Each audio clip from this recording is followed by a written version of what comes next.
আসসালামু আলাইকুম। দীর্ঘ ২ যুগের অপেক্ষার অবসান ঘটিয়ে নাজমুল হোসেন শান্তর নেতৃত্বে অস্ট্রেলিয়ায় সিরিজ খেলতে যাচ্ছে বাংলাদেশ দল।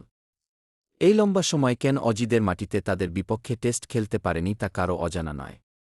নিয়মিত বিরতিতে সবার সাথে অজিরা টেস্ট খেললেও বাংলাদেশের সাথে খেলেনি ব্যবসায়ী লোকসানের কারণে। কিন্তু বাংলাদেশ লাল বলে বিগত কয়েক বছর দুর্দান্ত পারফরম্যান্স করে অস্ট্রেলিয়াকে বাধ্য করেছে টেস্ট সিরিজ খেলতে। তারা এখন আর বাংলাদেশকে যে হালকা ভাবে নিচ্ছে না তারই প্রমাণ তাদের ঘোষণা করা স্কোয়াডে। পূর্ণশক্তি দিয়ে তারা মোকাবেলা করবে টাইগারদের।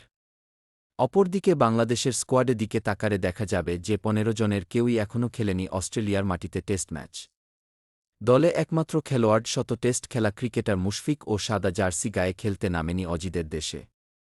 আর সে কারণে সিরিজটা বেশ গুরুত্বপূর্ণ বাংলাদেশের জন্য। এই গুরুত্বপূর্ণ ১১ সদস্যের স্কোয়াড কেমন হতে পারে তা এক নজরে দেখে নিই। তার আগে আপনাদেরকে একটি সংবাদ দিই, শুনলে অবশ্যই আপনারা খুশি হবেন। ইনজুরি কাটিয়ে অজিদের বিপক্ষে প্রথম টেস্টে খেলবে Liton Kumar Das.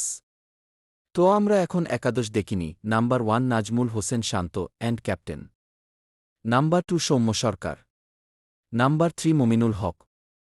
Number 4 Shadman Islam. Number 5 Liton Kumar Das, wicket keeper batsman. Number 6 Mushfiqur Rahim. Number 7 Mehidy Hasan Miraz. Number 8 Taijul Islam. Number 9 Taskin Ahmed. Number 10 Ebadot Hossain Chowdhury. Number 11 Hasan Mahmud.